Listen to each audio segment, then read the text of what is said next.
if you ever travel around Asia, one of the first things you'll notice is that there's often a beautiful house in the middle of a village, and somebody will tell you that it was built by a foreigner for his wife, right? So that's, and they'll even know the guy's name. That's John from Austria, or, Bob, and you'll go to another village and you'll see another nice house.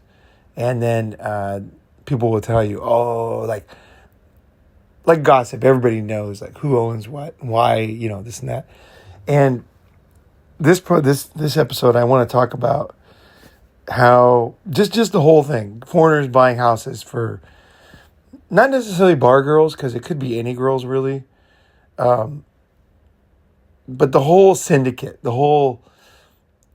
I think it's like a whole clusterfuck and it's a very dangerous one for foreigners, because it's one of these ones that really strokes your ego. And that's why you see so many houses, right? There's so many houses bought by foreigners, and they end up being owned by local girls, right? So I just tell you, there's so many stories I have in my mind. Where do I start on this one?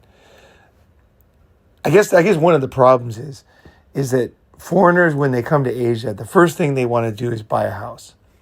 I have no idea why. This is like one of these diseases that it just keeps coming. It never ends. Like if you look at any Thai expat forum, the first question guys are always like, wow, the houses are so cheap here. How can I buy a house? Can I get a loan? And do they have, can I make it myself? And what else? What you just do I have to get married? Visa issues, what immigration? If I buy a house, if I make a house, do I get a visa? And I just I used to kind of lecture guys and tell them, like, don't fucking buy a house in Asia. Like, you're out of your fucking mind. Like, why are you going to buy a house? But I kind of gave up. I think it's like, it's almost like an animal that is just destined to failure. Those kind of animals, they have to do something. They got to build this nest, and then it's going to kill them, or they're going to go up this river and get eaten by a bear or something. Like, I think foreigners, they're going to ruin their lives. They're going to wreck their ships on these houses in Asia for some reason. I have no idea why, but I just want to talk about it. And maybe this will help some people. And if not, I think understanding this whole thing is kind of important, because everybody will feel the lure to want to buy a house. Like at some point, you're just going to kind of see a bitchin' house, and you'll feel like, and you'll be thinking, well, it's not that much money compared to back home. And so you'll just be like, I don't know. Maybe it's some kind of denial of death where we don't want to die, right? So we want to own something, right? So I'm going to own this house, right? Never mind that you don't you don't own it, right? In Asia, but no matter what country, you never really own property in Asia.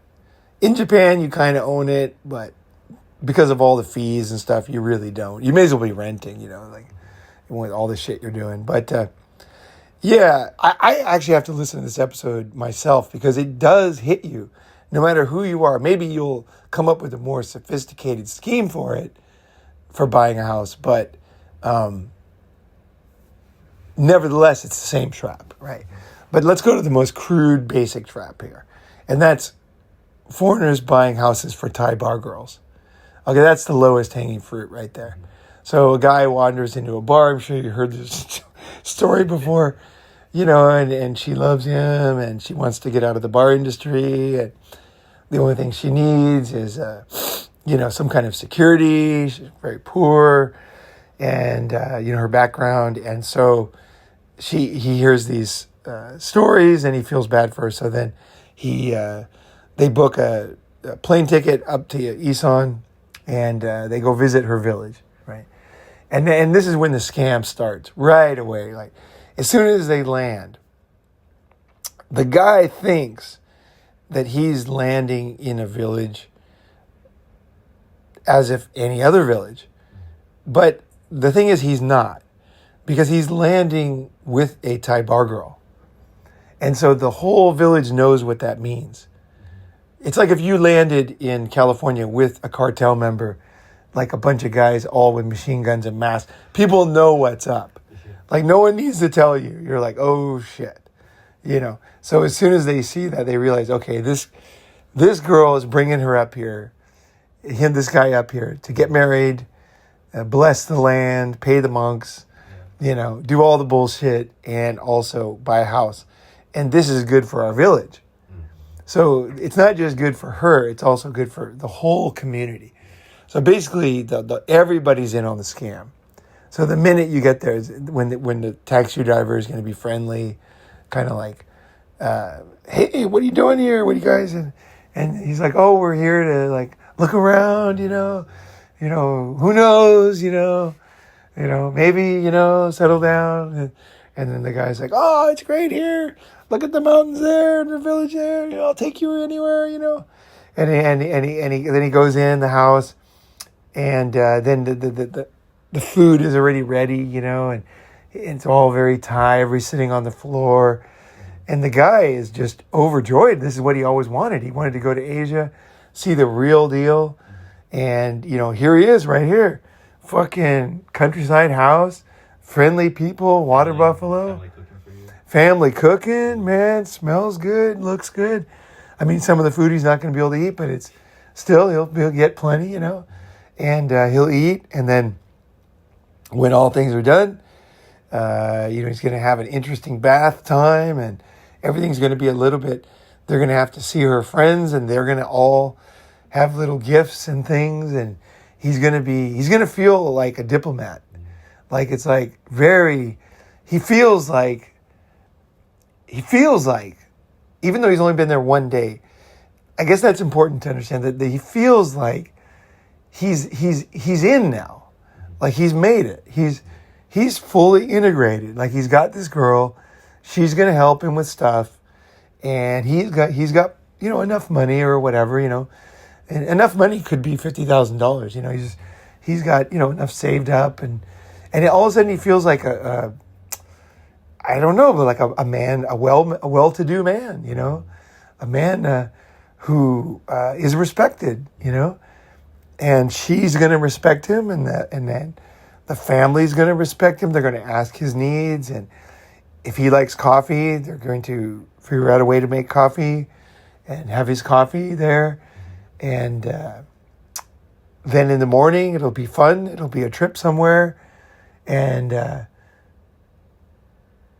everybody will make it easy for him. There's no buying tickets. There's no, is this open or not? There's none of the usual travel hassles. Everything's easy. Like everything, they know everything. This river, let's go here at this time. Let's go to this, whatever you call it, like kind of like a, what is that? Grand Canyon, a mini Grand Canyon place, and then you're going to walk through there, and then she's going to tell you you're a handsome man and everything, and then take some pictures, and you're going to come home, and you're going to eat fish, and you're going to look at that fish, and it is very inviting. I mean, I remember when I first came to Thailand, I did actually semi-date a bar girl. I didn't meet her in a bar, though. I met her on the beach, and I didn't know she was a bar girl. I was very young. I was 23, and I was dancing. I was on the beach, and there was a party, and it was like it was probably every night, but it felt like a party to me, like music and everything. And I had just bought these Thai silk pants, the ones with no drawstring. They're kind of big, and they were expensive even back then. And so you kind of have to tie them a certain way. So I had these silk Thai pants. They were expensive, and I think they were pink. They were really, I thought they were super fucking cool.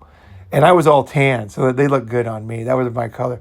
And I had no shirt on, and I was like, I had been working in a sawmill in Sweden, lifting logs, and, so I was in great fucking shape. And I was all tan, surfer from California, dancing on the beach. And then this girl came up, and then there was like a group of people dancing, and I'm just dancing with them. And then on the beach, shoes off, soft music, It was in Koh Samui, and Koh Samui was very basic back then. There was no airport. It was very quiet, candles and stuff, right? And I had a beach hut. I had a hut on the beach. I think it was about $2.30. And so I'm dancing, and this girl came up, and she just had silky long black hair, like a lot of girls had long hair then.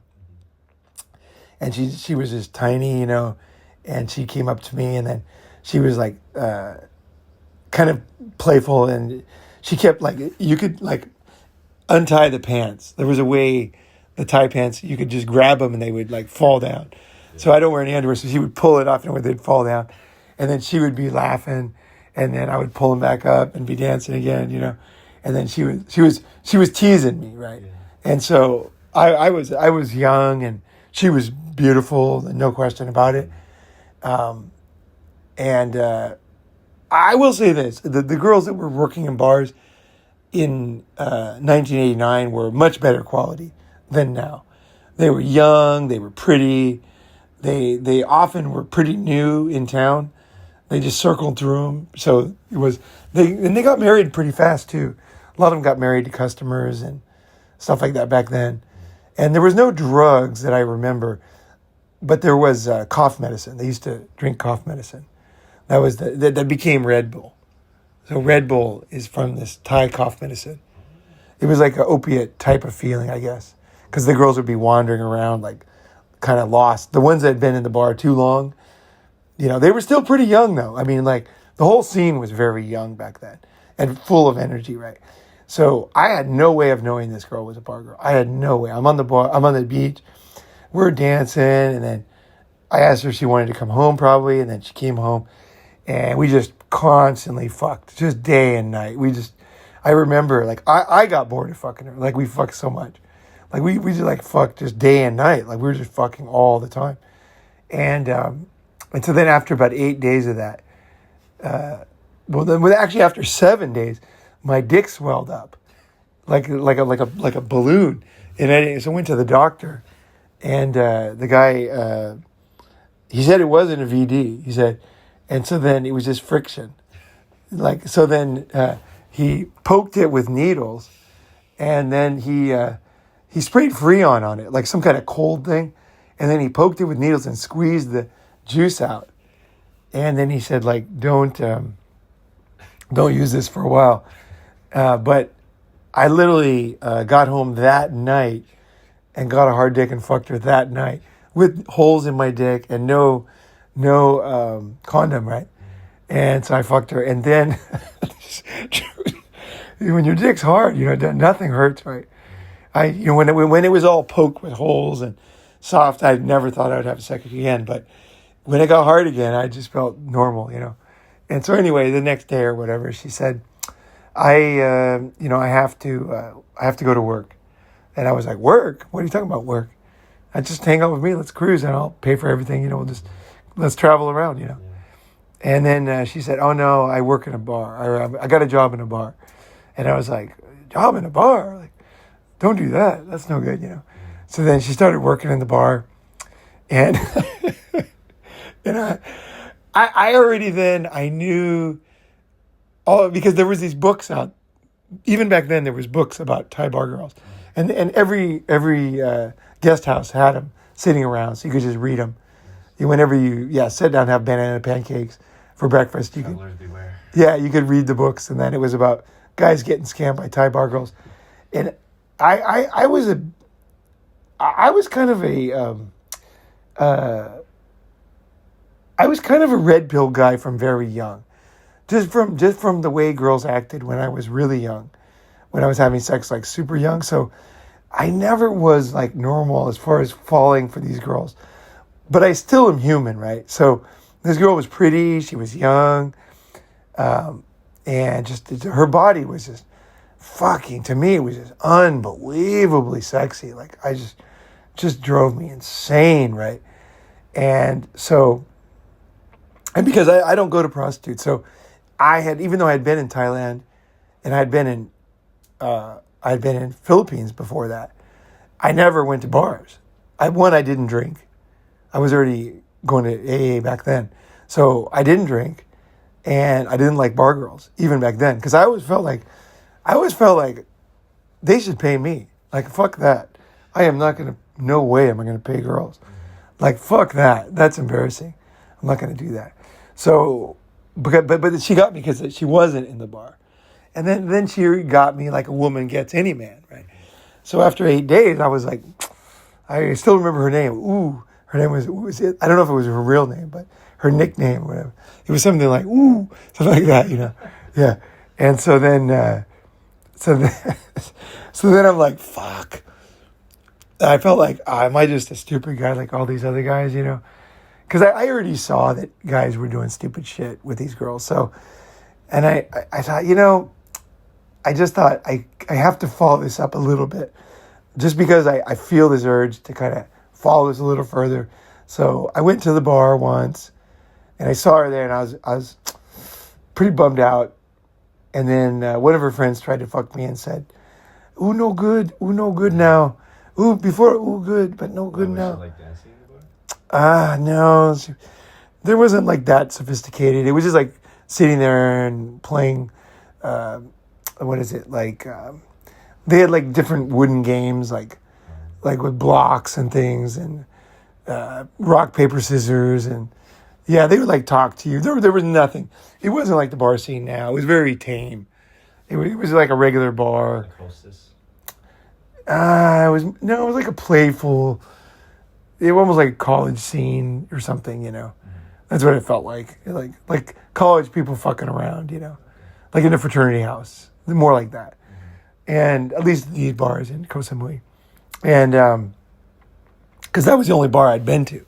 I like never went to bars. So, you know, even though I'd been in Asia now for 4 months in Philippines and probably a month in Thailand, and then a month in Hong Kong, I still hadn't seen the inside of a bar. So I was sitting there, and then I went to the bar, and then her friend said, "Nah, ooh, no good." So I was like, I gotta get this demon out of me somehow. So she told me it was her birthday. Ooh said it was her birthday. So I bought her a birthday present. It was probably like $5, you know. I forgot what it was. And whatever was available in Koh Samui back then, right? And it's probably something she didn't even want because it's probably something for tourists. But anyway, I had this little box, and I went, and then she did the thing. She did the dinner thing on me. She like had like a soup, and her friends were going to eat this soup and cook this spicy Thai soup. And even back then I could eat spicy. So I sat down on the floor, and we all ate from this, to me, it was pretty beautiful, silver type of thing. It was like a handmade silver bowl thing. Like the old ones, they were engraved, you know, and everything. And she was cooking in that. And I knew it was a bunch of prostitutes. I knew I was not the first guy to eat Thai food. I had this realistic, cynical part of me, even back then. I knew I was being seduced. But at the same time, it was pretty seductive because the food was really good. Like, that's the other thing. The food is good now, but it was even better back then. Because you're on an island, so it was all fresh caught fish. There was no China. There was no exports from China. There was no McDonald's of food in Thailand. It was all fresh caught, local caught, grown in that area. You know, they used to, you know, like bury shit in the ocean to get poison out of it so we could eat it, kind of foods. Like, we were eating like real stuff all the time. You know, it was all real stuff, especially on the islands, because they couldn't afford to import anything, right? Maybe like a Hilton would, but there was no Hiltons, right? But so I was living the backpacker life, so it was all local, right? You could see the food before you eat it, you know. You know, the coconut, go up there and get it, and they'll go get it, right? Or the chicken would be flying around the restaurant.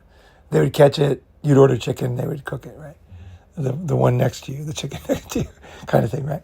So it was like that. It was all very visible, you know. You can go in the kitchen and see what they have. You couldn't get pork or fucking anything. You'd go in the kitchen and see what they had. And they'd have a piece of whatever. What is that? Oh, that's buffalo. Okay. give me some buffalo, some of the onions, and some of that green, and they would make you whatever you wanted, basically. The dumb guys would order off the menu. The smart guys would go in the kitchen because you get food poisoning if you order off the menu. Still today, I highly recommend don't order off the menu if you're in a place like that. Just sweet talk them into seeing what's in the kitchen because that's where you're going to see. And then they'll be proud of show you some stuff and they'll be embarrassed of other stuff. So always look for what they're proud. Like if they have a big fish there that's flopping around, just say, oh, what's that? You know, and you might get that or you might get something else that looks really fresh and there's a lot of it. So I'd always order that, whatever there was a lot of and it looked fresh. And so, so she's cooking for me. And we're sitting there and the girls were all being nice to me and everything. And we went in her room and I think we fucked. And then I said, oh, happy birthday. And I gave her the thing. And then she goes, she kind of, her head goes down. And she goes, oh, just put it on that. It's so embarrassing. I turn around. Behind the door, there was a stack of birthday presents, like as high as me. And I put it on top of the stack, right? And there was like big boxes, and I had the little box. And I was like, oh, man, this is hopeless. And that was when I gave up on, you know. It's like your basket of girl things. Yeah. Exactly. She's like, he's going to find out sooner or later. May as well just have him put that on the stack and see if he can handle it. And I'm like, that was when I gave up. So I was really, my thinking was I got to give up, but I need something to help me. And when I saw that sack, that was it. I was like, kind of like naruhodo in Japanese. Like, after all, like, of course, this girl's like, she's a demon. She's so hot. This girl's so dangerous. Like, she's going to get tons of guys just chasing her endlessly. She's a sex doll, basically. She's just like a perfect sex body, big old smile, perfect hair, nice teeth, and she's funny, she's playful, she's got a butt. She's going to kill tons of guys, right? And she knows it, right? And I realized at that point, you know, that she knew what was up. So I left. But most guys don't.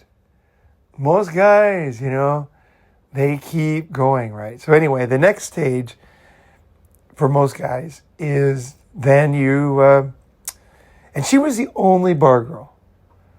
Yeah, she was the only bar girl I ever ended up dating. All these years, I just will not date. I will not. I had a girl who was a hostess, who was my English student in Japan once. And yeah, she was my student. She studied English. It was adult, you know, conversation school. But she was a top hostess in Ginza, and I dated her, and she was interesting. And she spent a lot of money on me too. And she was funny and cool. But I never let myself fall at all for her because I knew she tricked a lot of guys. She was a dangerous one, right? Like really playful. The playful, sexy ones are really tough. They're the ones that are most dangerous. Young, she was 21, she was playful, and she was a great bone and open to anything. But playful's the thing. When a girl's playful, that's like naturally playful, like your little sister or something, like just playful, poking you and fucking with you, but nothing. It's like, oh, that's dangerous, man. That's so dangerous. Because you're just not ready for it. You think girls are going to be like more boring, but when they're fun, when they're really truly fun, that's, oh God, especially if they have a killer smile, you know, that killer grin. Oh God, that's dangerous. So as long as you know that. But anyway, so what happens is guys, they end up basically believing that either she loves them or if they commit to her, she's going to learn to love them. Like his giving will overpower.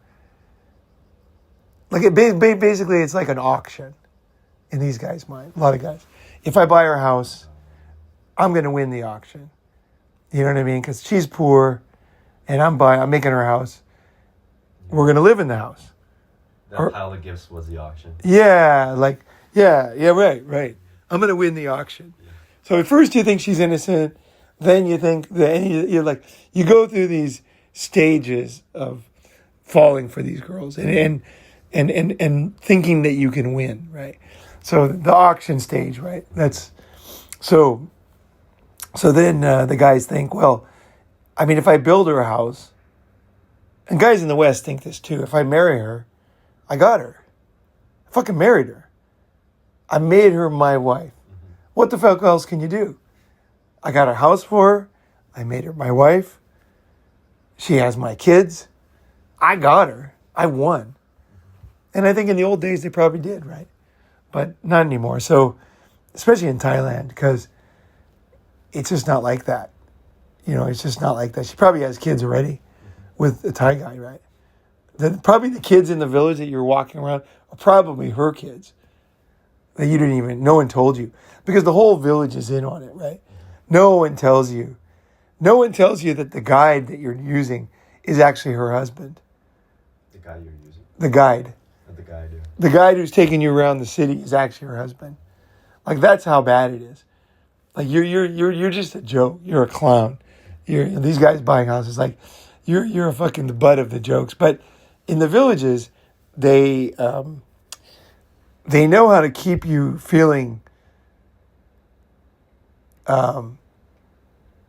important. And they really know how to make you feel important. And every man wants to feel important. If you read the How to Win Friends and Influence People, that's the first chapter, the feeling of importance. And that's the most important chapter. And every man feels important about something. He might feel important because his family's 18 generations in this town, or it might be because he was a football player. It might be because his family has money. It might be because he fights for truth. It might be because he has a high IQ. It might be because he knows all this stuff. It might be because he dresses this way, or because he knows all this rock music and he knows all these bands and he's got such an eclectic taste in music or art or skateboards, or he has such knowledge of the history of computing. I mean, the feeling of importance could come from anywhere.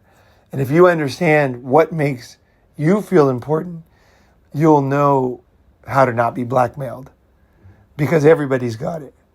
That feeling of importance, that you matter. They go for the jugular, right?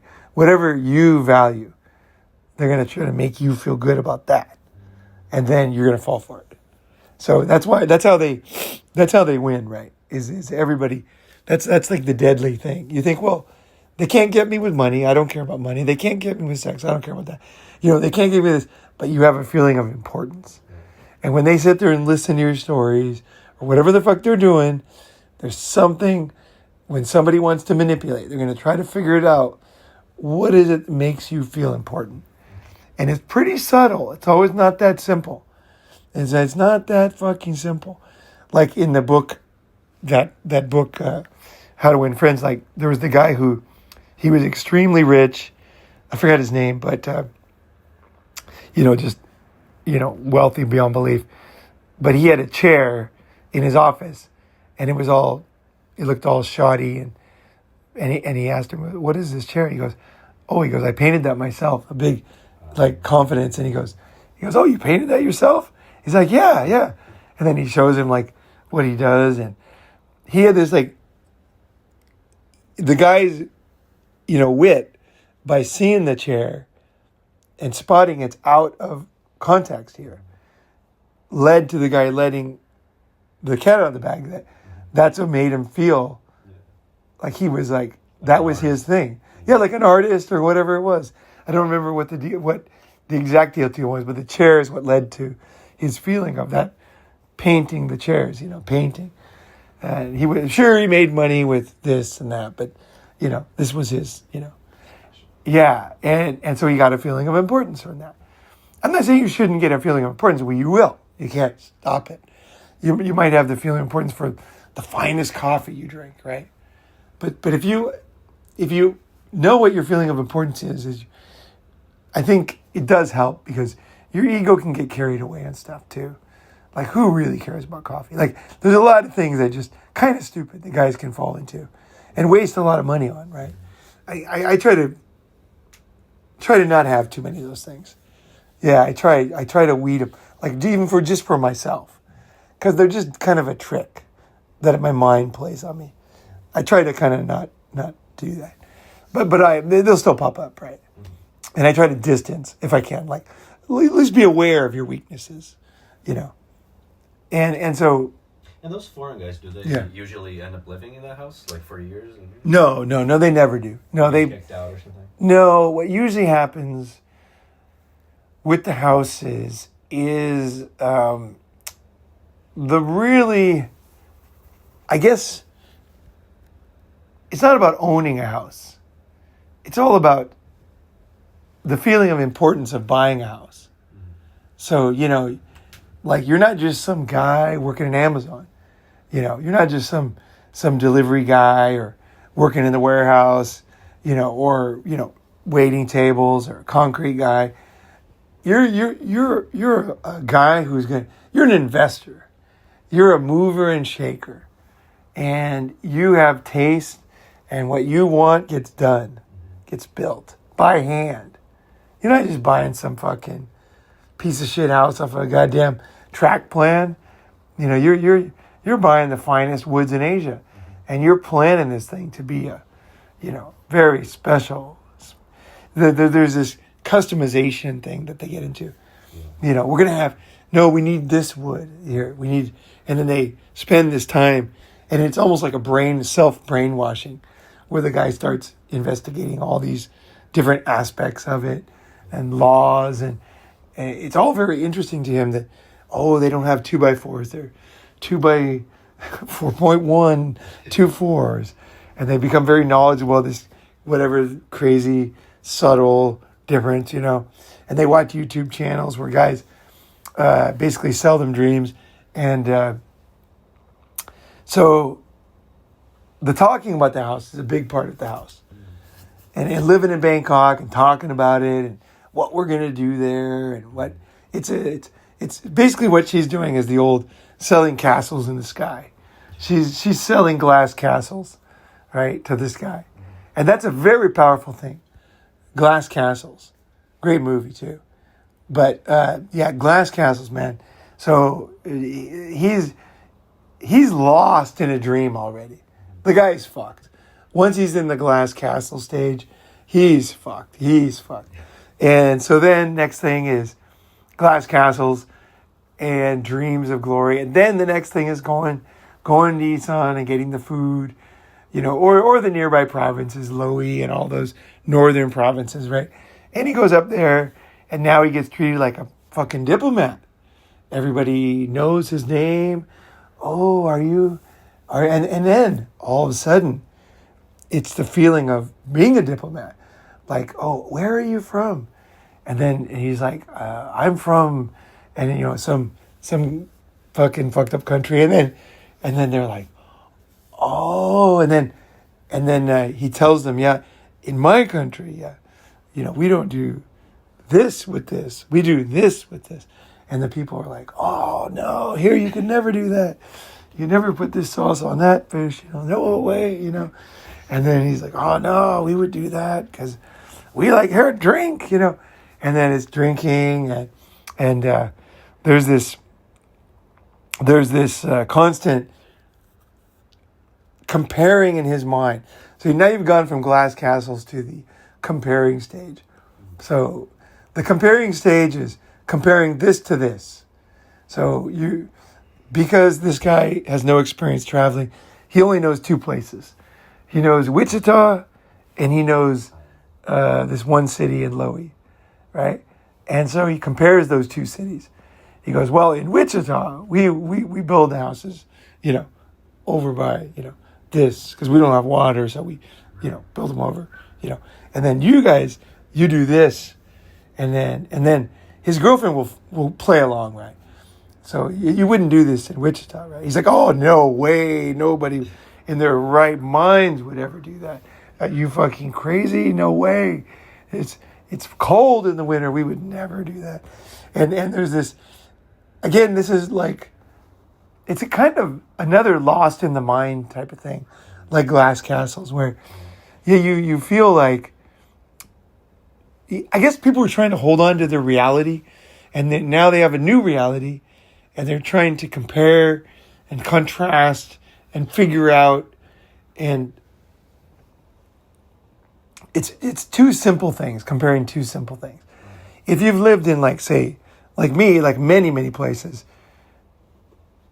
then I don't do the comparison. Because what am I going to compare it to? Am I going to compare it to Arizona? Am I going to compare it to California? Am I going to compare it to all these other places I've lived and been? My mind can't do that. There's too many places. So I can just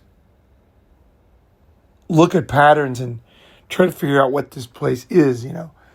Maybe I will do it on a crude scale, like if I go to a jungle, I'll compare dangers and things and animals with other animals. I'll use some comparisons, but on the cultural level, it's like, it's I don't know what, it's very dangerous. I don't know how to put this into words. Like, everybody will listen to your bullshit, basically. You can go on and on about Wichita, and all the locals will learn about Wichita from you. And the taxi driver, you know, everybody, yeah, wherever the fuck you're from.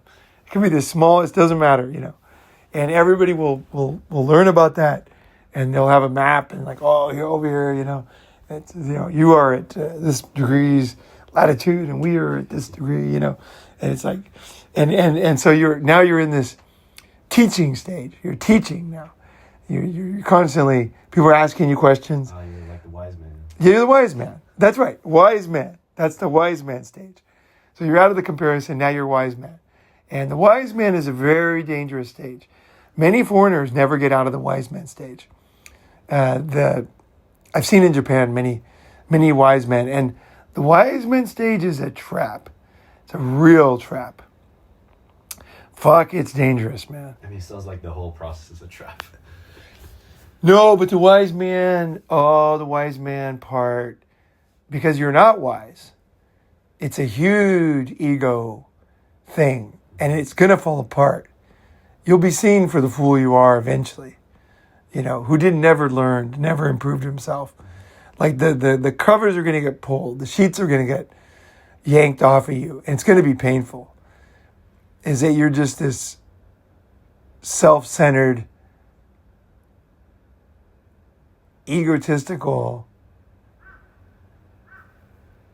person who never improved themselves and was lured into, because this one will lure you into 10 or 20 years of not growing, you know, while you're teaching.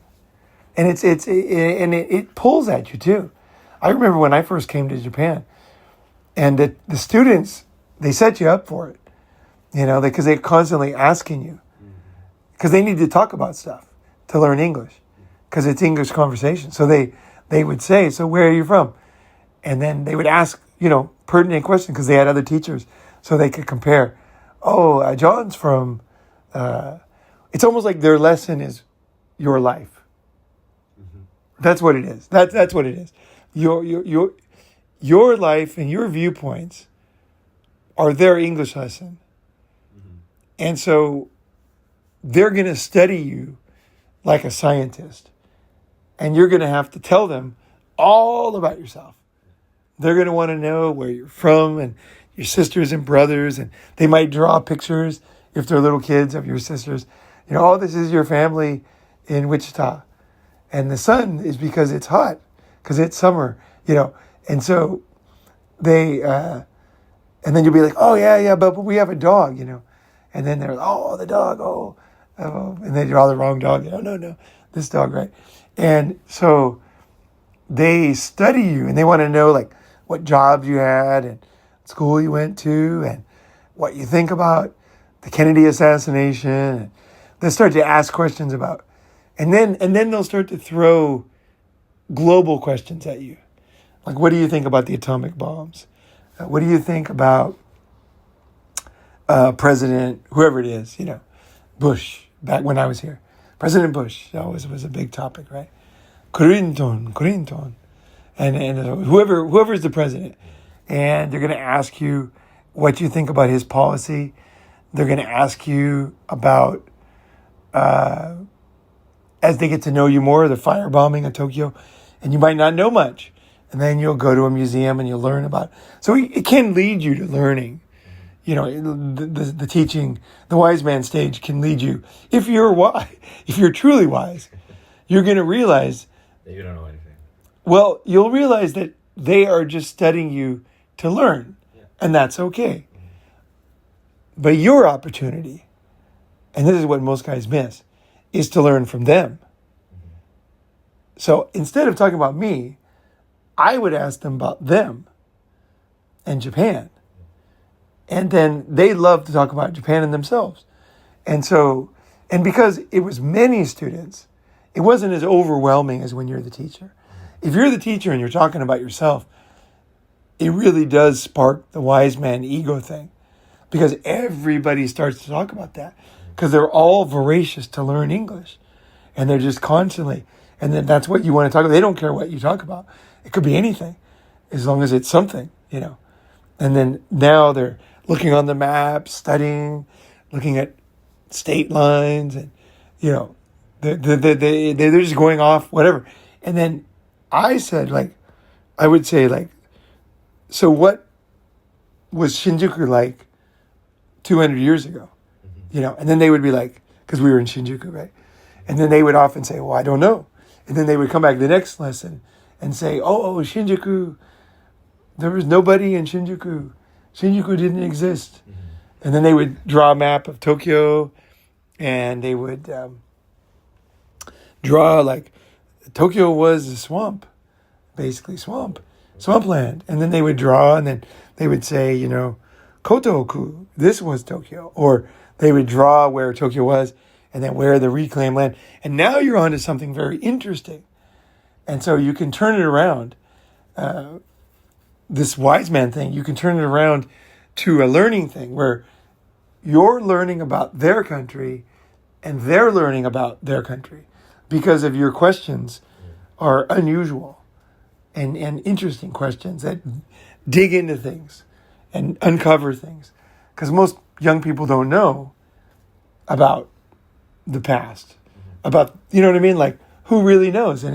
But they want to know. Who doesn't want to know? So you can get that. That's a way out of the wise man trap. But the wise man trap, I see a lot of guys fall for this one. And man, 20 years later when you meet them, they're sad people. Because nobody cares. Because it's partly because they're young, good-looking teachers that people care.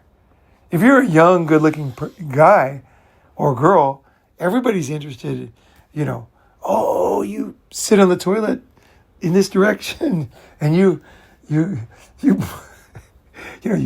blow on the coffee 3 times to cool it down, and you add this much milk at this time and this way, and you don't like this, and, you know, it's all very interesting when you're young and handsome and the girl's pretty, but everybody hates a self-centered older guy. So that's the other thing too. When you're young, everybody's interested in you because you look young and they feel like they can learn something from you, or you give off an energy. You kind of have to know why people do things to escape these traps and realize, like, okay, they're doing this to me now, but they're going to stop doing that at some point in my life. I can't go down that road. I got to escape that road. That's a trap that will end in me looking like a fool and also being stupid. You know, so I don't want that trap. So when you're overseas, these traps are more dangerous. They're more interesting and they're more dangerous. You know, it's more beguiling. It's more beguiling. Back home, nobody really cares. It's busy. But here, there's always somebody who wants to talk to the foreigner when you're walking. Yeah, there's something like always somebody's free on the bus station, or, you know, in the bus, or in the restaurant, or the hotel, or on the beach. Someone will come up and talk, right? Yeah. And then you can go into this wise man again if you want. But I say escape the wise man, escape the glass castles.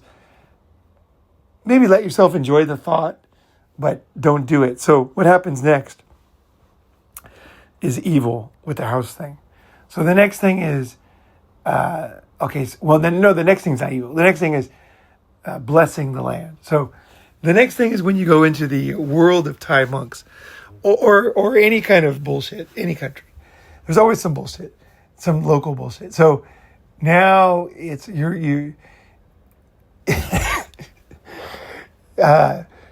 there's a lot of things you have to pay for, and you're going to feel very important. So you buy land, okay, or your wife buys land, and your girlfriend buys land, but you think you're buying land, and then the monks have to come and bless it, otherwise ghosts and bad things. And as a foreigner, you'll think this is cute.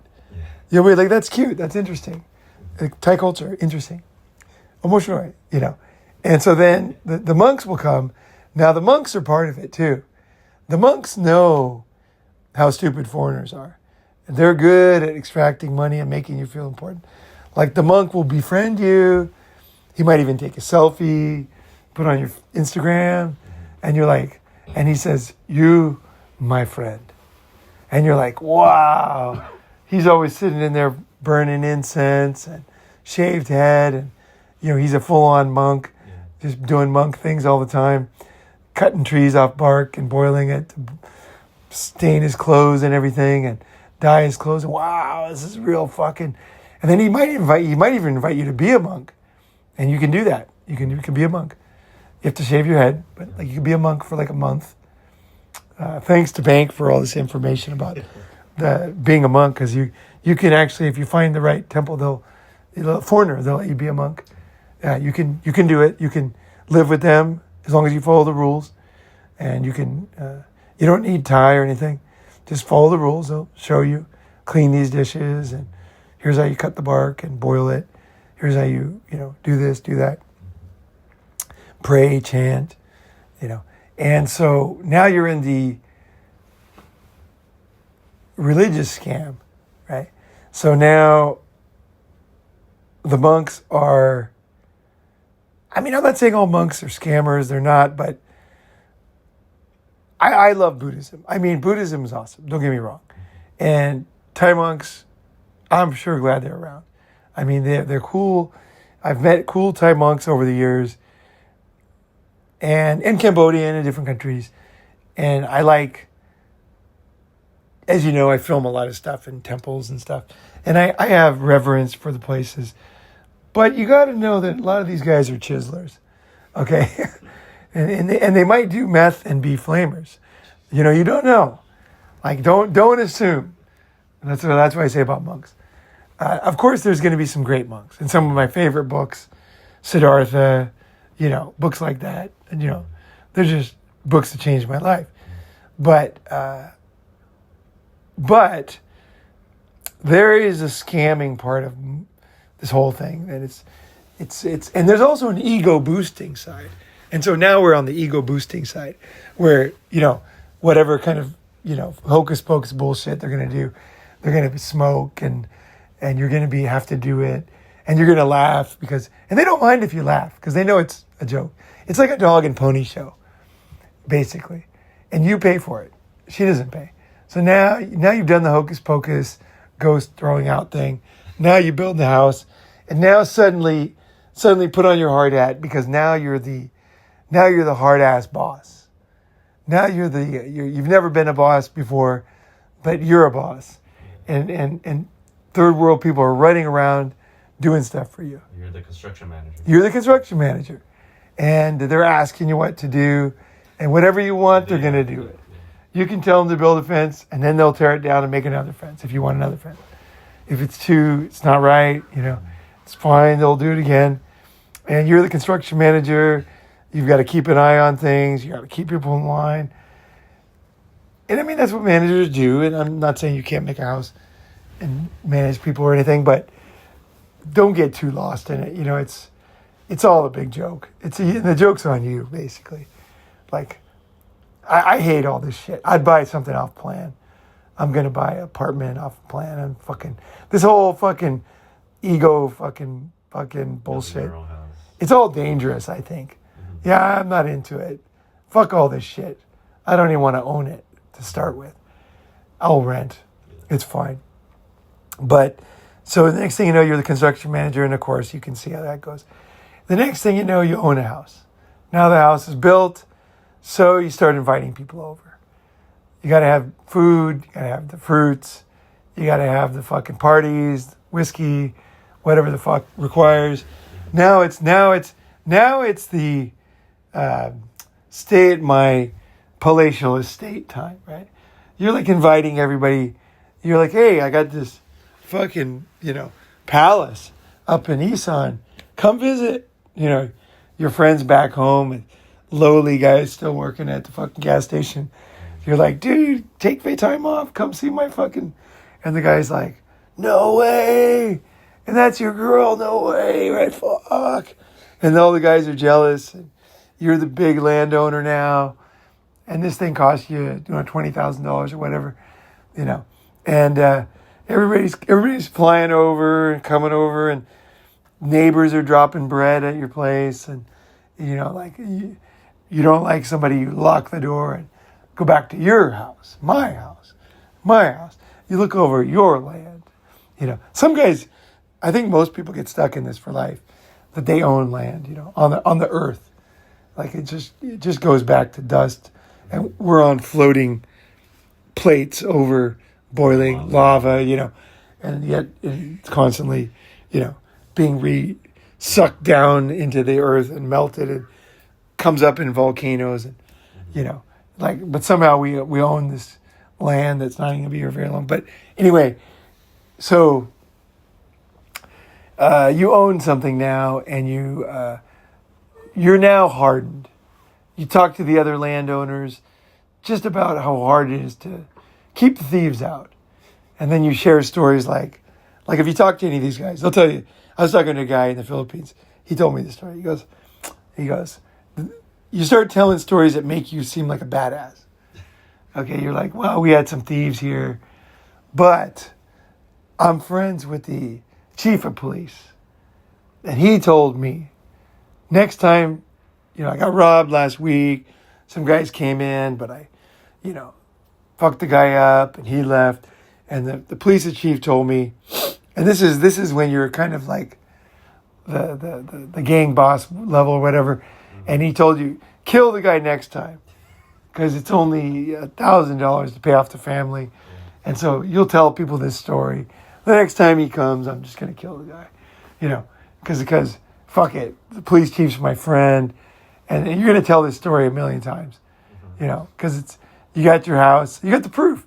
People broke in. You are friends with the chief. He did tell you that. And so but you secretly doubt it. So you're not going to be...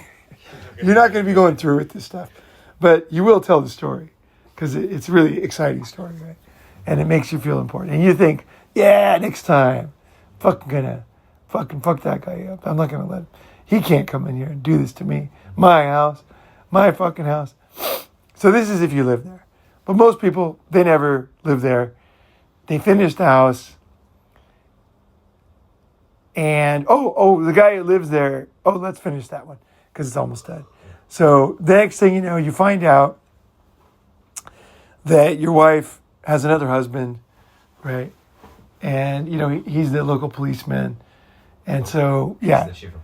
He's the chief of police. He's the chief of police. He's chief of police. And basically, she tells you, get out of the house. And just get out. And then if he doesn't, well, guess what? The police chief's going to find in the house. Yeah, drugs. So the police chief's going to go in there. He's going to find drugs in the house, and you're going to get ass fucked and rented out at night as a homosexual fucking prostitute, right? That's the next stage. That's if you're stubborn. If you're too stubborn. In Asia, you can't be too stubborn. As long as you can be a fool, but just know that you're going to bail out at some point. Because everybody's a fool at some level. But be ready to bail out. Like, don't be stubborn to the end, because you will end up at the worst, in prison, getting rented out as a male prostitute, and that does happen. Are you serious? Oh yeah, dead serious, especially in Cambodia. But it can happen in Thailand. Yeah, yeah. Guys will always pay for that. Yeah, they don't know he's in prison. He goes out and is in some place, and someone comes in and pays to do something, and then that's it. He goes back to prison the next day, gets AIDS. Yeah, that's the reality. You know, this game can turn very, very dark, and it usually does if you're stubborn enough. You know, it's a huge. Just avoid the whole thing.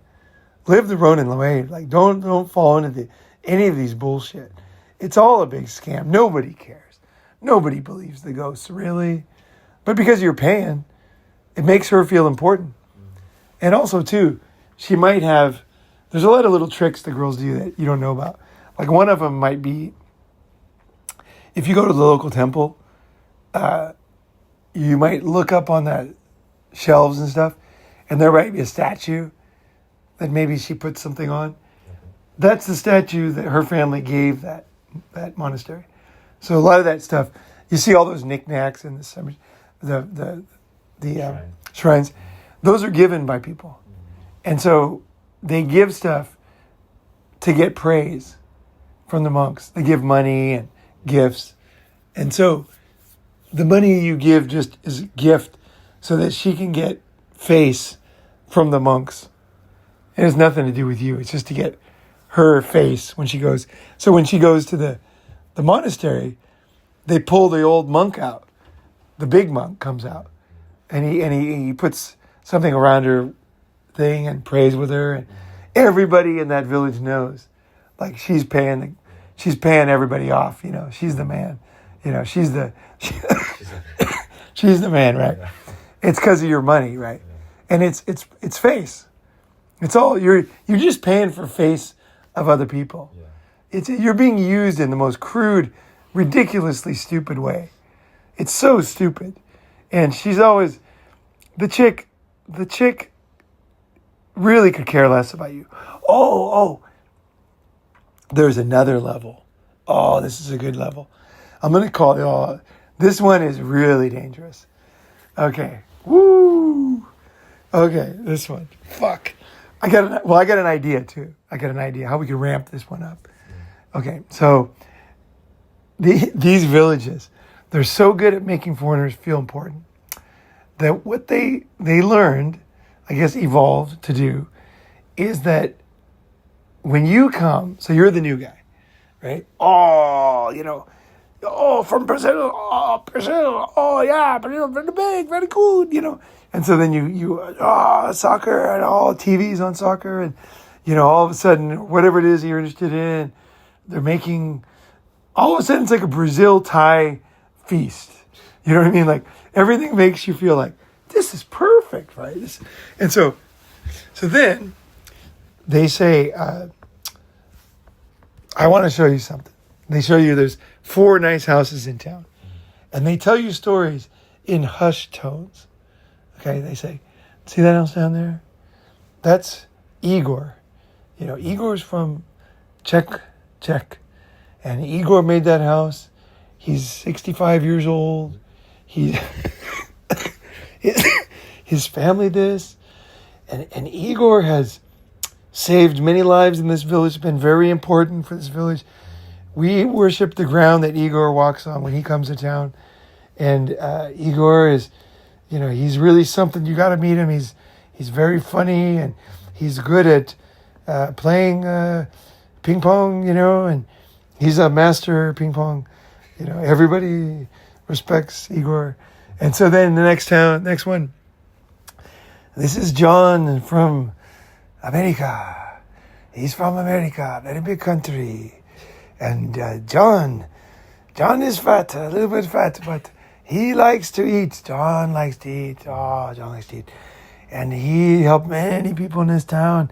And so basically what they're doing is they're telling you, they're basically making, like when you go to a memorial wall. Like you're being added to the pantheon. Yes. Yes. You're next. Yeah. The pantheon. Fucking perfect. The fucking pantheon. So now they're telling you that the village, they basically know how to paint the whole village as a bunch of poor, grateful, awesome people who almost revere. You're one of their gods. They almost leave, yes, that's exactly what I was going to say. They almost leave like blessings or gifts for this foreign, powerful God. And so I thought of the next stage, what Isan needs and Loey. They need the Walk of Fame. Yeah. They need like a sidewalk with the handprints of the foreigners. It's Yeah. like the Hollywood. Yes, stars. Yeah. the Hollywood Walk of Fame in Isan is what they need. And I'm telling you, they would go for it. The guys would love it. And then you have maybe even a face print. You know, John's fat face in the concrete, closes his eyes, you know, puts it in there. And then John gave to this village. And we'll never forget John. We'll never. Now, they know John was, you know, he's just a Nigel sex tourist, you know, but in they're going to paint him as this wonderful man that everybody reveres. And he's from a very advanced country with lots of power. And yes, John loves to collect feathers. And he had an amazing feather, you know. And then you are from Brazil. We don't have anybody from Brazil here. Brazil, oh, Brazil. And then the next thing you know, they start to, you know what I mean? Like pulling the old heartstrings. Hey, you think, well, fucking old John's getting old, you know? Fucking, you know, America's a little bit passe, you know? It's fucking time for some Brazil action up here, right? We need some fucking, you know what I mean? Like, it's my time.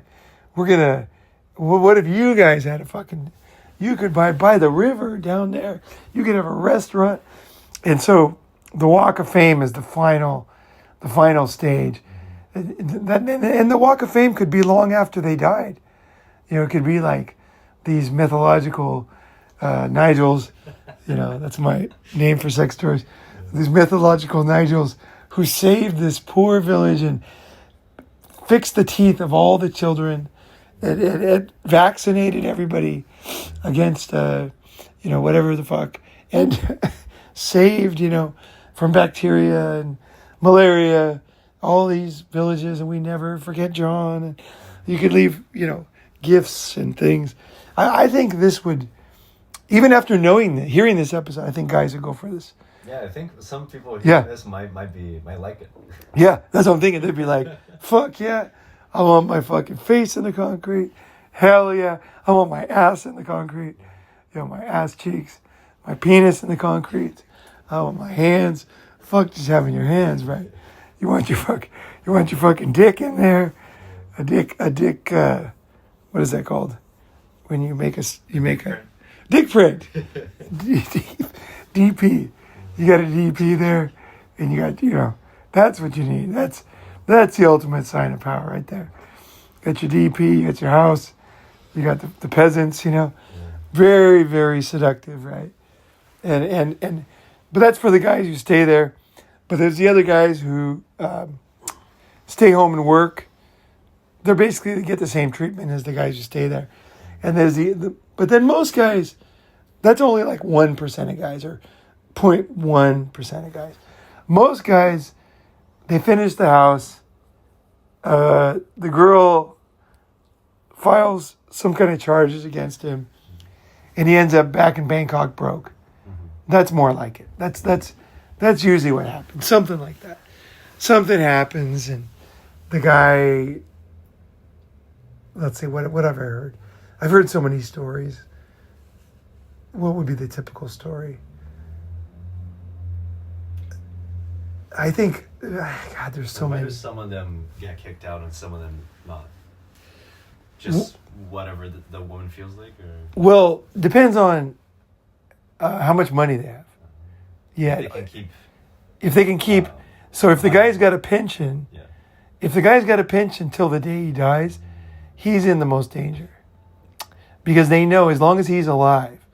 So there's Nigel's. That's my sex stories. There's Nigel's up in Isan who are on life support, basically being tortured to be alive, to get their pension. In comas, and still getting pensions, because as long as they're alive, they get the pension. There's like ghoulish stories of guys who wish they were dead, who are basically slaves being kept alive. I'm not saying these are super common, but even one of these is a hell you never imagine when you're dancing on the beach and the girl's making fun of you and you're 20 years old. You never imagine that could be you, the ghoulish end of your life. Basically, being kept alive by evil people living off of you. And not even just her, but her whole family, right? So, that's one final destination. And then the other one is, so if you don't have much money, say you only have like a certain amount of money, 100,000, then what they're going to do is use your money, and then you're going to find out she's got mafia connections and gambling debt, and then you're going to run away, and you might never know she stole the house. You might think it was, a lot of guys don't even know what happened to him. They think the girl tried to save them, and she was a good girl, but things turned against her. Bit of a gambler, mafia got a hold of her, that kind of thing. Took over the house. Took over, whatever. But at the end of the day, they're going to milk you until you have no more money. But the other guy lives in Bangkok with his girl, and then he pays for the house out there so they can kind of be royalty over and over again. That's kind of the best case scenario, is if she doesn't take it and she stays with you, then you can be with an aging bar girl, sex worker, who probably has babies from another guy, That's the best case scenario. Yeah. Hates you and allows you to feel like royalty once in a while. That's probably the best kind of thing that can happen. Basically, the way you avoid this whole thing, avoid low-level people. Don't date. Me no say. Yeah, me no say. Don't date me no say. And that video, you should watch that video. Don't date me no say. And I don't mean that as a put down to me no say. I mean, really, I don't. I know that a few generations back, my family was probably me no say, right? It's not like these are different people than us. It's a stage of evolution, right? But there's a reason why sophisticated Thai families don't allow those people in their families, right? You know what I mean? It's like you kind of come into it and you're just baffled by not knowing. It's your ignorance that leads you into it. It's also your empathy, your misguided empathy. But I would say, think like a Thai rich family right away. Avoid people that are going to cause you trouble, pull you into bad things, and do stupid things with your money. Because that house, she can lose that house in one night. No problem. She could? Oh, yeah. One night. That's all it takes. One night. The house is gone. Wait, how? Oh, she just has to go back home or just go to the gambling den, go to the mahjong parlor, and then she says, I want to play mahjong. She plays with her money. She runs out. She says, I have a house in Loei. And he says, okay, what's the address? No. They go down there. They call their friends in Loei. This all happens like in 2 minutes. They call the house in Loei. They say, okay, what's the address? They get the guy who works at the government office. The registered name is blah, blah, blah. She produces her ID. And he says, okay, sign this. And then, if you lose, this was ours. Then she gambles. It's fucking crazy. Yeah, Thai whiskey. And of course, she gets $10,000 behind. She's going to keep going, right? What else is she going to do? $10,000 down? She knows you're not going to give it to her. She's like, fucking, I may as well gamble the whole house. And so she just goes on a binge, keeps gambling till morning. The house is gone. She signs the paper, sells her phone that you bought her an iPhone, sells the iPhone, gives her all the money. The house is gone. The guy comes home. He doesn't even know anything happened. She doesn't tell him. Yeah. Hey, why don't we go to Louis? Let's go to the house. My mom's sick. My mom no good. You know, and then you just, why don't we go to the house anymore? The guy literally doesn't even know his house is gone. And she could even, who knows? She could tell the new guys, look, I got to pretend that we still own this place because my husband's going to get suspicious. The house is going to look the same. Same fucking teapots, same fucking water buffalo outside. You know, just that it's not in her name anymore. So the guy's going to come over some weekend and she pays him $100. It becomes like a shared house. Yeah. They live there. Yeah. And then he leaves something and she tells her mother, keep this until we come back. You know, he never even knows the place is gone. Yeah. It's such a clusterfuck. When you're dealing with these kind of people and the kind of mafia that they're involved in, there's always some policeman connection too. There's always some mafia, gambling mafia. There's always some policeman connection. You're not safe. And they can plant drugs on you anytime they want. The minute they want, you're in jail. Because you're fucking with people, the bad people now. You're fucking with real countryside. Don't fuck with real countryside. You don't know what you're getting into. These guys, they know what they're doing. They own that turf. You know, maybe if you live there for 20 years, you'll figure it out. I'm not saying you can't beat them, but you better live there a long fucking time before you think about fucking with them. You better know what the fuck you're doing. Don't be some Bangkok dude, you know, coming in, you know, transplanted Bangkok guy thinking you're going to get what's right. You know, fuck, you're out of your mind. Next thing you know, you're fucked. You are fucked. So the ends are bad. What usually happens at the end is you either get locked up or the most common end to Minos say is you jump off a building thinking you can fly. You know, that kind of thing is pretty common. Is foreigners think they can fly. Well, like you're drunk? No. They throw you off. Oh. But they say that you jumped off. Yeah. When you run out of money, that's what happens. Mm-hmm. So here's what happens in a foreigner's mind. I bought her a house. I paid this. I took her overseas. I sent her to school. I fixed her teeth. And then the fucking mafia came and ruined it all. What's that? And then the fucking mafia showed up and ruined it all. No. He's like, she owes me. Oh, shit. So if I'm having a little hard time, we can live in the house for a while, right? She can make food. She can support me a little bit, you know, till I get my online business going, right? But this relationship is based on you giving her money. And the minute you can't give her money, you think you can fly, but you can't. You don't have any wings. That's what happens.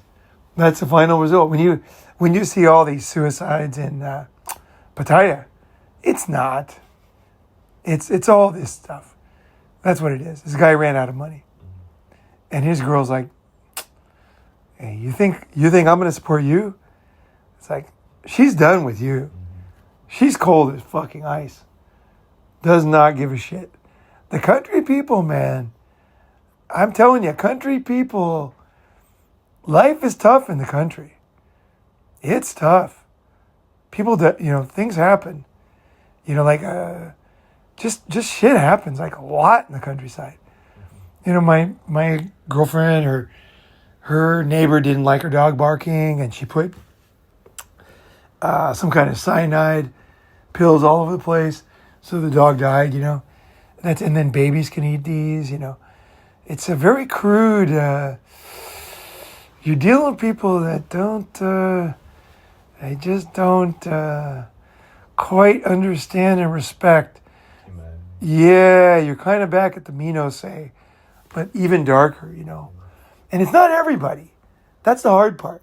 There could be some really nice people in the countryside. Really nice. Much nicer than Bangkok. But there's mixed with this kind of, I don't know what it is. It's very dangerous to you as an educated person. If you grew up going to school, you're educated, even though you don't think so.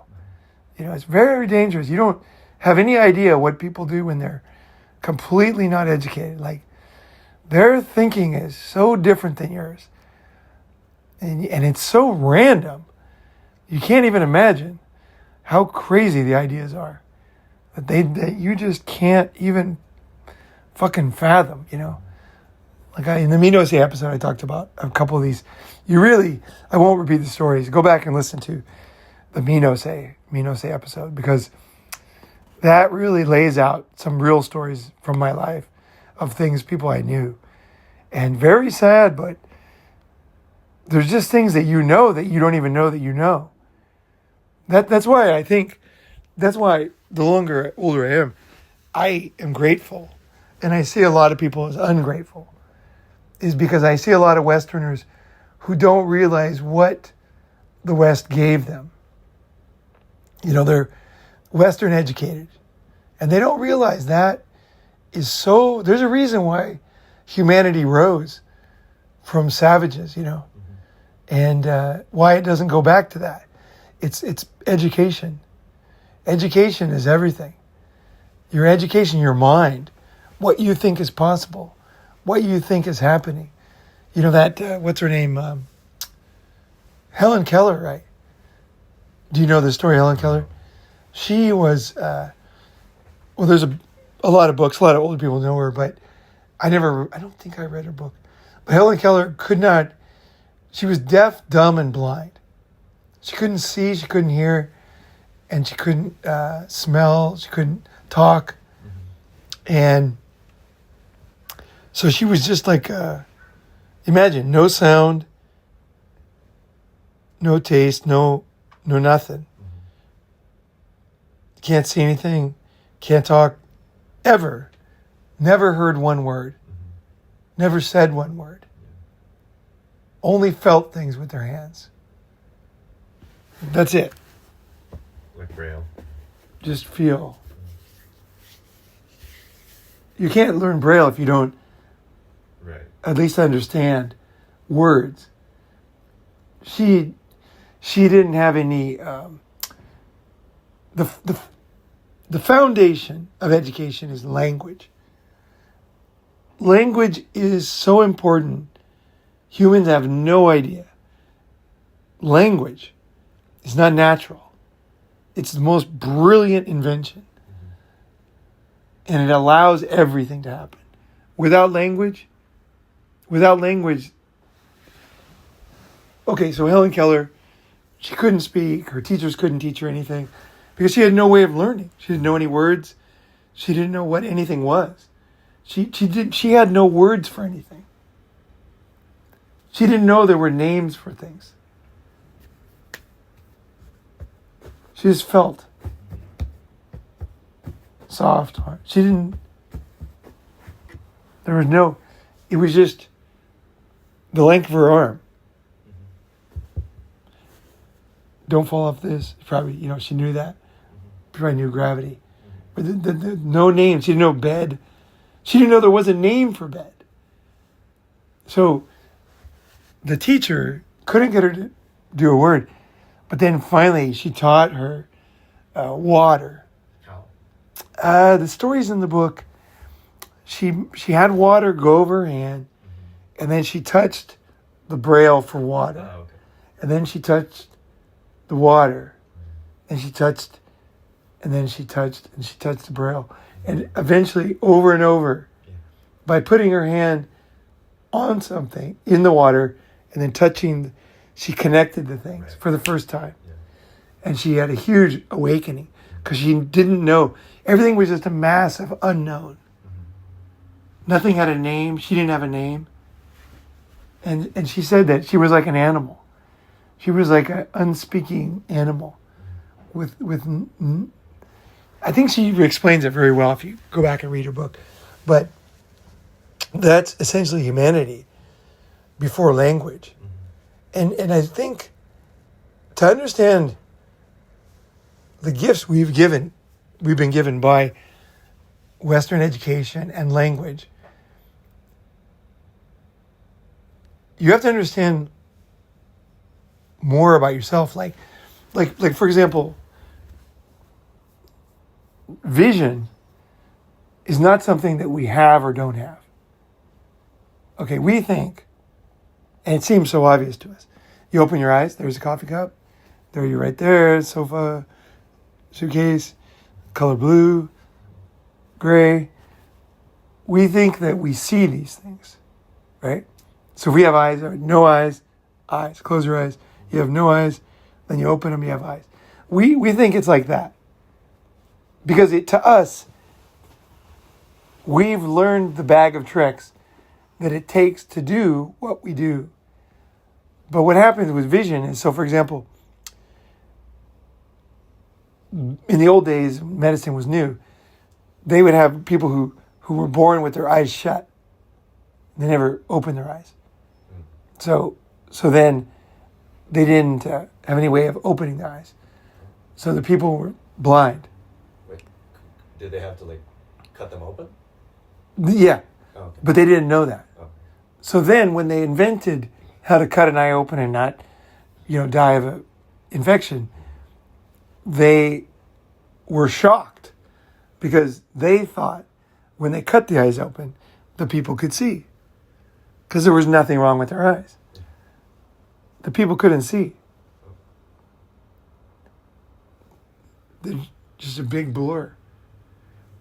Wait, you're saying like they cut like late, not as a baby, but later? As an adult. Oh, as an adult, okay. So as an adult, the people that were alive adults, when medicine advanced to the stage that they could get people with healthy eyes who had never used them to use them for the first time, they were shocked they couldn't see. Right. They're like, well, your eyes are fine. And then The brain never developed the ability to see, put together as an infant. So if you try to learn a language as an adult, you're never very good, right? Your accent's never right. That's how vision is.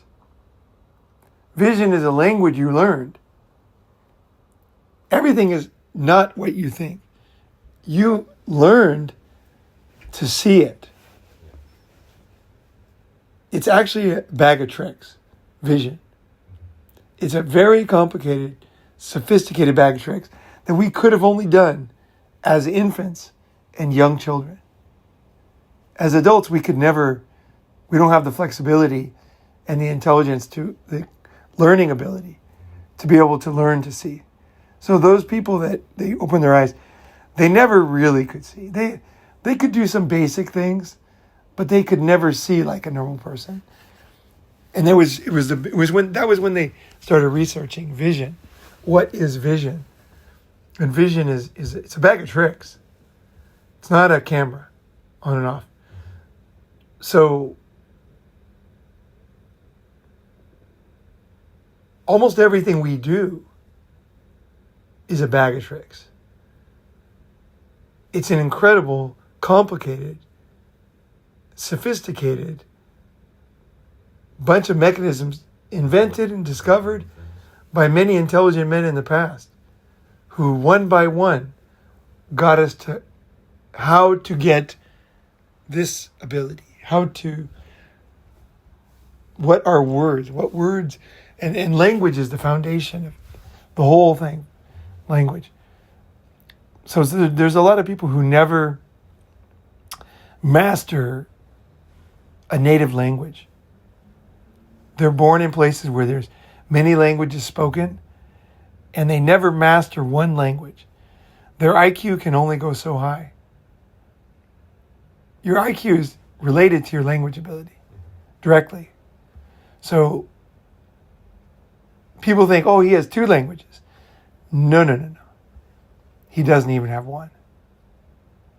You need one language perfectly in order to be have high intelligence. That's why you want to keep mastering your own language at the same time as you want to learn other languages, which is good. But mastering your own language is way more important than learning another language. Although learning a language is no joke, it's awesome. That's how important your first language is. It's even more important than that. So you do want to keep learning constantly. It's directly tied to your ability to level up, as they say in Japanese. Level up yourself. Level up. You're always constantly going to the next level of whatever it is, whatever you want to learn, whatever you want to be, whatever you want to think. So, yeah, I think a lot of Westerners are such fools, because they don't have any understanding of their even most basic things as their own eyesight. And they give no gratitude to their country, to their language, to science. They're the most ungrateful, really ridiculous clowns. Because at least Asian people, like let's say third world Asian people, let's say parts of Asia where it's not developed, they know they want to learn these things. They know these things are good. They know that leads to better things. They have a neighbor and he went to school and he did this and that fucking brought him to there. And now he's doing this. They know. They might not have it, but they know that's the way. And then a Westerner comes along, has no gratitude for what he has, for what he's learned, what he's able to do. Doesn't know how he got there. Thinks it's all just himself. He thinks he learned nothing in school. He thinks his parents didn't really teach him anything. He learned all on his own. Everything was a self-study. He has no idea of what the heavy lifting that millions of people before him did that allowed him to be in the position where his family could, even just money, the concept of money is so important. We went to a museum in Cambodia, and it was the Cambodia History Museum. It wasn't the bullshit tourist one near that red temple. It was the real one that Thais go to, the Cambodians go to. And we went there, and the whole museum, I couldn't believe it, was about money. I was like, what the fuck is this? And so I was like, did we come to the wrong museum? I was like, we must have come to the wrong fucking museum because this is all about money. And I never, like vision, I never thought about money. I thought money is just pretty obvious. Mm-hmm. But then this museum, they talked about all about money. And I thought, well, since I'm here, I'm going to learn, And they had and they talked about how difficult it is to barter. I thought barter was basically the same as money. I mean, not really, but obviously, it's crude, but I thought, you trade a bicycle for a fucking baseball cap or whatever, But when you barter, the reason why money is like amazing. I may as well talk about money. So when you barter at the market. Okay? So everything of value is brought to the market. Okay? So you bring your cow, you're uneducated, and you want to do something. Yeah. So you have something of value, so you take the cow, you go down there. The road to the market, well, guess who's on the road? Thieves. Mm-hmm. Because they know you have to bring things of value. So barter is like a joke from the beginning. Yeah.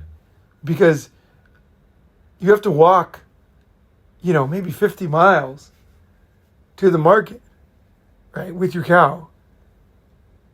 And of course, there's thieves all along the way that know, from bigger towns, more sophisticated, who know that bumpkins like you are going to come with a fucking cow and you'll sell it to them for nothing, or they can just take it from you.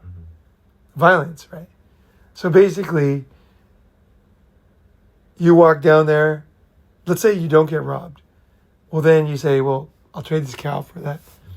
I saw it. And the guy's like, no fucking way. I don't want that cow. He's like, well, why not? I saw you trade a cow for that. He said, well, that cow is a different kind of cow.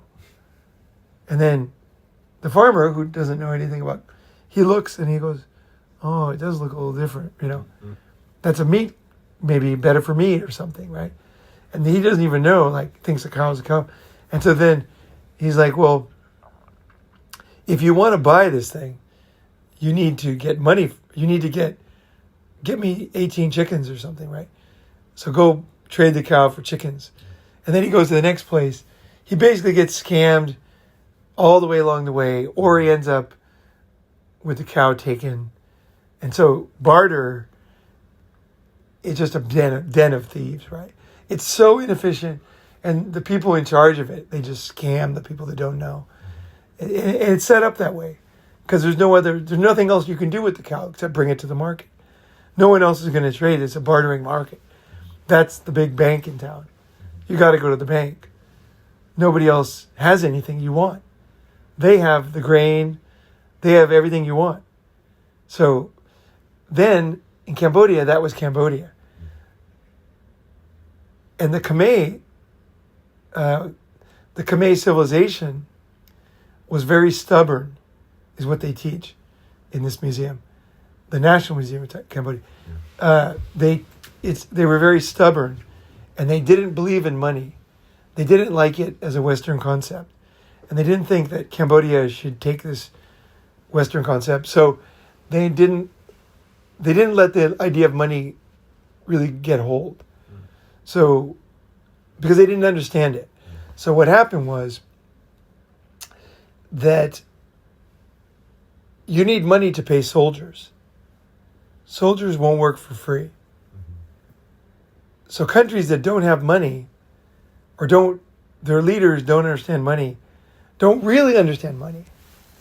You know? So you could say the Jews, right, are all about money. That's very smart, actually.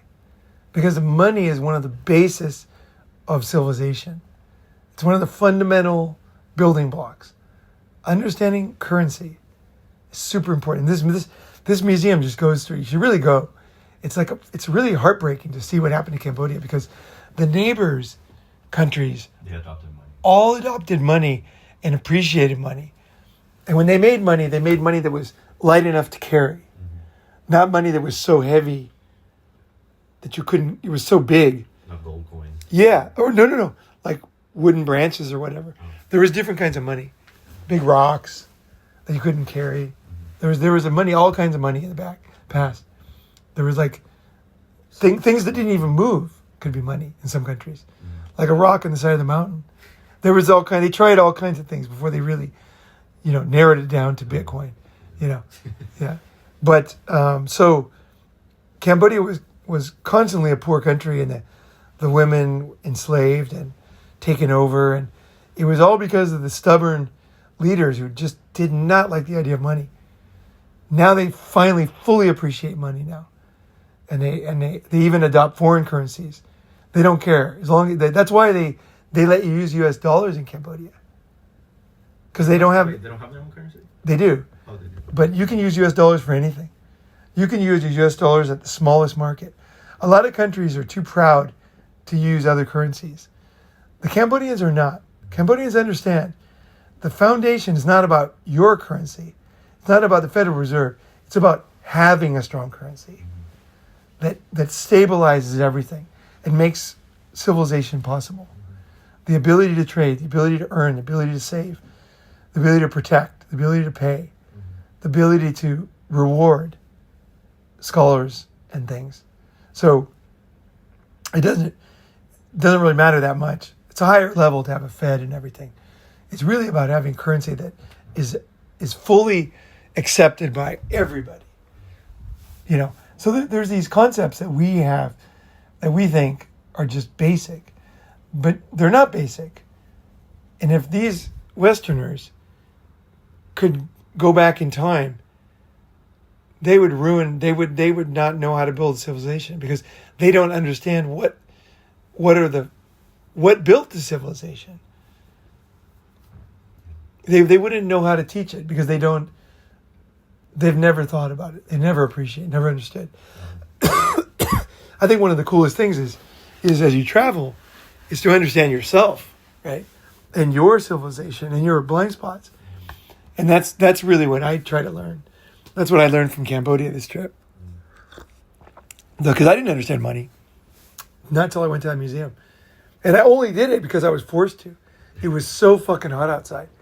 And I had walked all the way over there with everybody, all the Ronin guys, and it was like, before we went somewhere, we were going to go somewhere. Oh, before we went to Siem Reap. It was the day we went to Siem Reap. So we had a bus at like 11 o'clock, and it left from near the museum. And the museum opened at 9. So we got there, and we went to the museum, and then we took the bus. So we had nothing to do between then. And so I stayed at the museum. And then I was amazed that I fell into such an interesting story.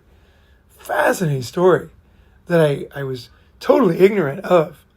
So these are the things that you find traveling with civilizations in various stages of modernization or capitalism or whatever. And it teaches you about life. And it gives you an appreciation for things, right? And why you don't want me no say. Why you don't want to be me no say. You know what I mean? You don't want your kids to be me no say. You don't want anybody. You're not a fan of anybody, because it just pulls everybody down. Because one person who doesn't understand these things can cause a lot of damage by getting a disease that spreads to other people and undermines trust in society or safety or, something, right?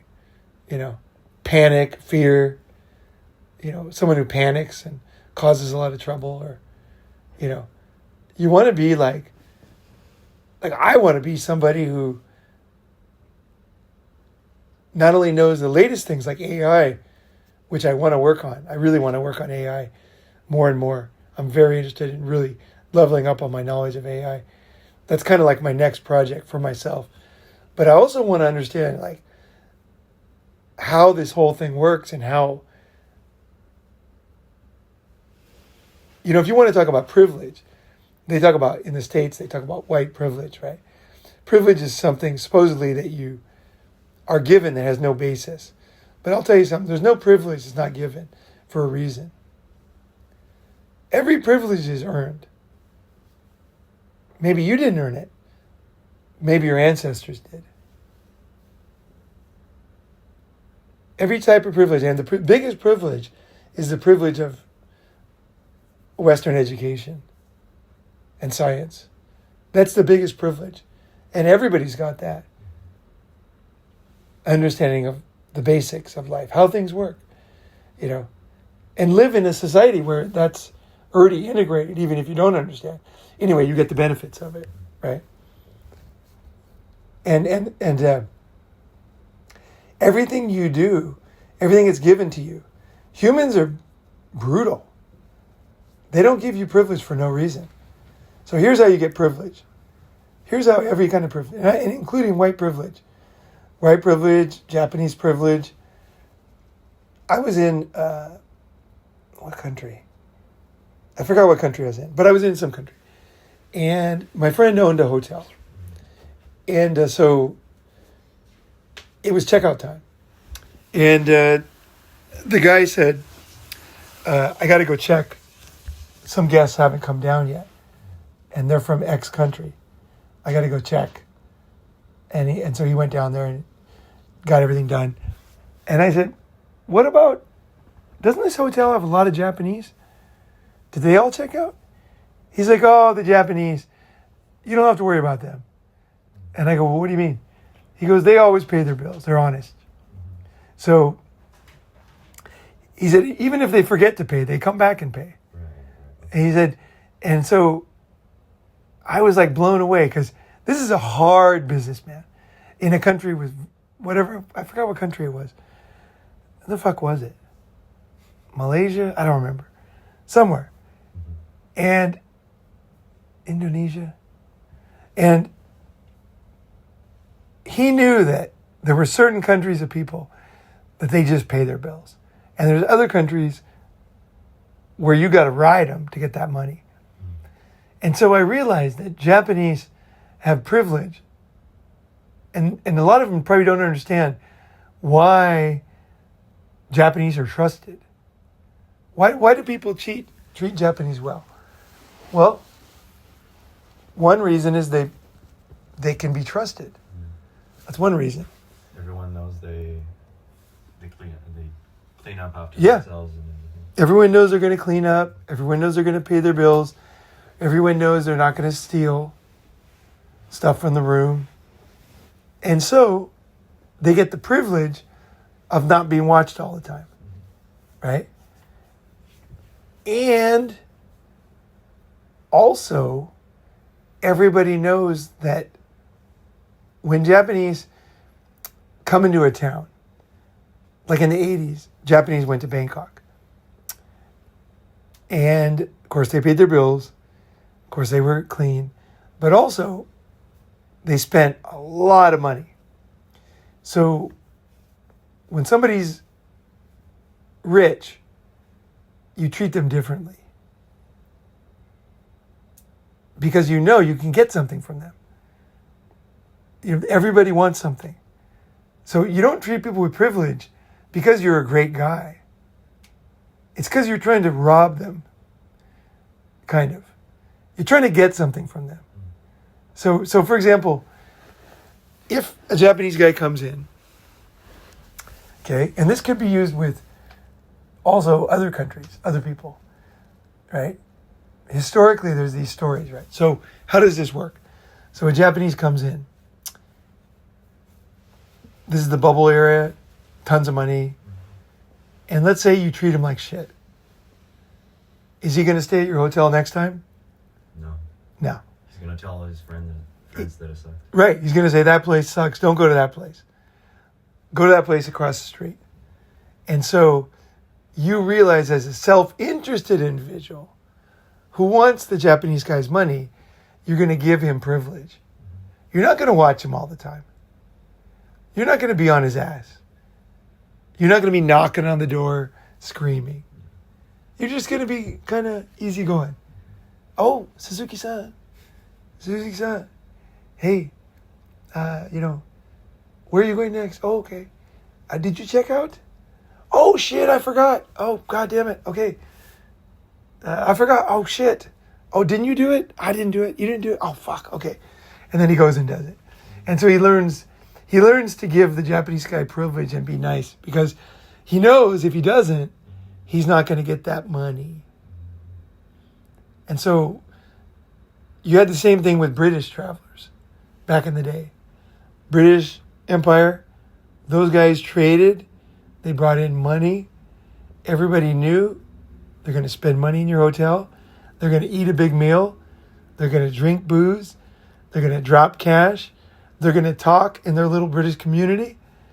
And so guess what? Who are you going to treat better? A local beggar who's going to steal the second he has a chance? Or the fucking trader who just showed up with a bunch of furs and gold coins, a bag of gold coins, and a fucking bunch of Chinese vases, and some silk from Japan? Who are you going to treat nice? You're going to treat the trader because you want his money. So privilege is, one, it's earned, and two, you give it because you want their stuff. But in the West, people act like privilege is something you give to people just because you're stupid. But the thing is, humans are not stupid. There's the thing called pretty privilege. Girls that are pretty get all kinds of privileges. Now, is that because people are biased towards pretty girls and they just give them all kinds of stuff for no reason? No. It's because they want her to pay attention to them. Smile at them. A pretty girl looking at you makes you feel good. You might get lucky and she might have sex with you, right? So the privilege is not given. What I'm saying is, the whole thing, the whole fucking story is dirty, white privilege. Because a lot of European civilizations rose first, became wealthy. Well, guess who wanted that money? Other countries. Guess who wanted to be around them? Guess who wanted to marry them? Guess who wanted to just be in their presence, right? And hope that something happened was the people from countries that didn't have Western education and didn't have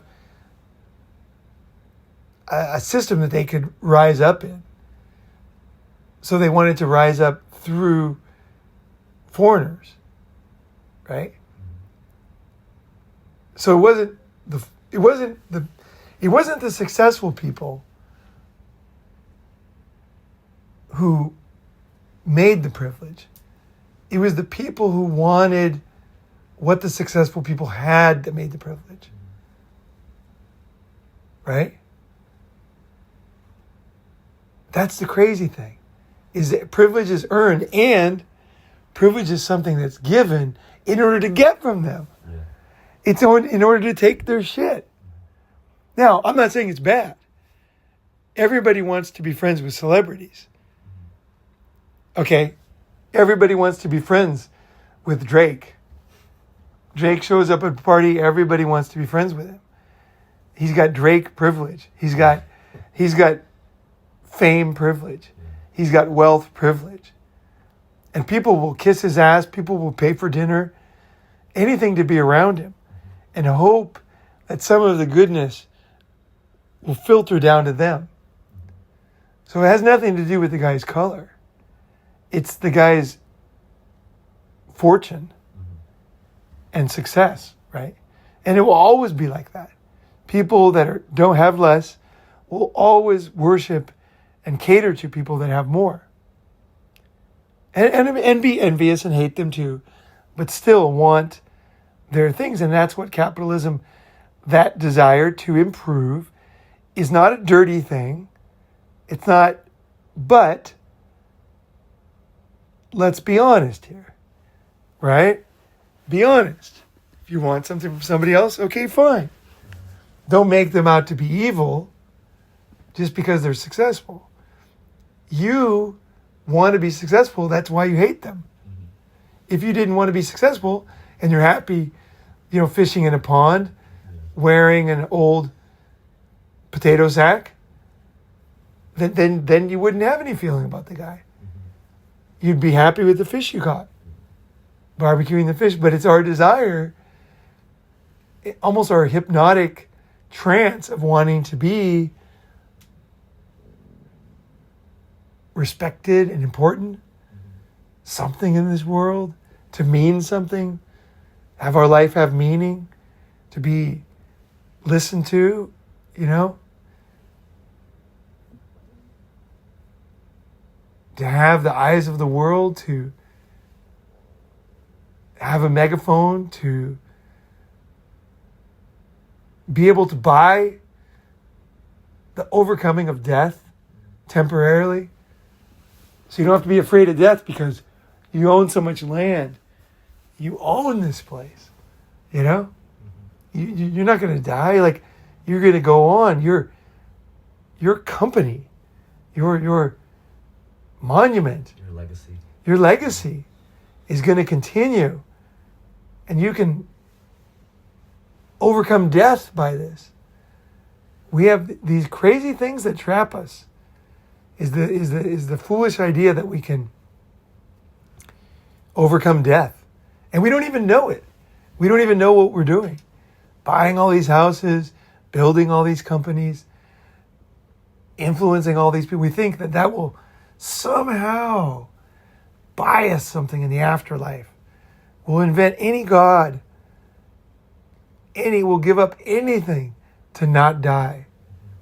And somehow, like fame and fortune, it's like a forever thing. Those people in Hollywood that are dead now, their movies are still watched. You know? They're still alive. There they are. He's dead now. But there he is. You know? So that's our crazy world. So we're all kind of like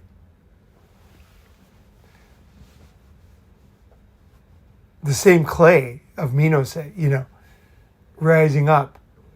But the more you're aware of yourself, the more you're able to digest unpalatable chunks about why you do things and what you think and why other people and what they might do, you will I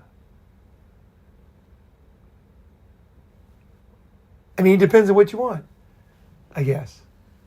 I like to understand the world. I like to understand myself. I think it's a beautiful, interesting journey. You know, understanding the next chunk of knowledge. I had that unexpected money chunk from the Cambodia summit, which was fascinating to me. I never thought about that. I thought money was as obvious, you know.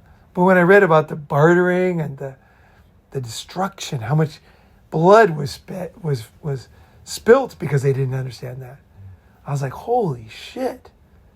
Wow. The power of an idea, right? And I think, I mean, this one could be feeling of importance, but I think what we're building here, an awareness among young men and men in general, I feel like the whole old structure of the world is falling apart and that we are reinventing the modern man. I feel like that. And it might be another 100 years. But I feel like in the modern era, we're throwing away everything that makes us feel good and like getting down the heart of what we need and what we can get with the tools available in this world, and avoiding all the pitfalls, both internally, our own internal weaknesses, and also the grinding forces of being blackmailable and the things that trap us. And the things in us that lead us to those meat grinders. So being able to walk away from all this stuff, I think this is like the ultimate in the new, like, what's it called? New paradigm. Paradigm, but I was thinking of like arsenal of the modern man. Defense and arsenal, like how to think, what to do, where to go, what kind of friends to have, what to do, you know. And I think a lot of the foundation is education. It's constant learning. We're constantly getting deeper. The guys who stick with this thing, you know what I mean? Like, you know the guys, right? Mm-hmm. They're constantly going up, constantly letting go of things, constantly getting a deeper understanding and less ego. Just constantly be like, oh, ego, oh yeah. Whatever. I was an idiot. I was a total fucking idiot. For 40 years. You know. It's like, oh man. You know. And I think that's it. That's in the end. That journey. And I think the refreshing part for me is that we're doing it, I feel like kind of first. I feel like this new, like when you add in the whole global part of it, I feel like the combination of red pill and global arbitrage of pussy and money and fun and food and health, opportunities. I think that when you combine it all, we're becoming like these globalized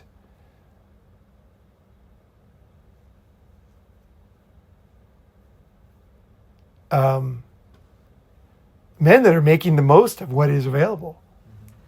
And in the end of the day, that's a powerful thing. How it leads to whatever, you know, depends on the guy, right? But it's a powerful thing to let go of something that's holding you back. You know, it really gives you a lot more time. And it gives you the idea like, whoa, what else am I holding on to? What other stupid shit? Once you realize that, you face the ego stuff fast. Because you're like, wait, the quicker I can get rid of stupid ideas, the quicker I can move, right? the less bowling balls I'm carrying around, the faster I can travel, right? And the faster I travel, the faster guys I can travel with. The faster guys I travel with, the more cutting, biting, insightful conversations I'm going to hear, which will give me that new tool to form my own trajectory with those ideas, and then bring those back and to my, you know what I mean? Like, it's an amazing thing. Yeah. So I think that's it. All right. That's about it.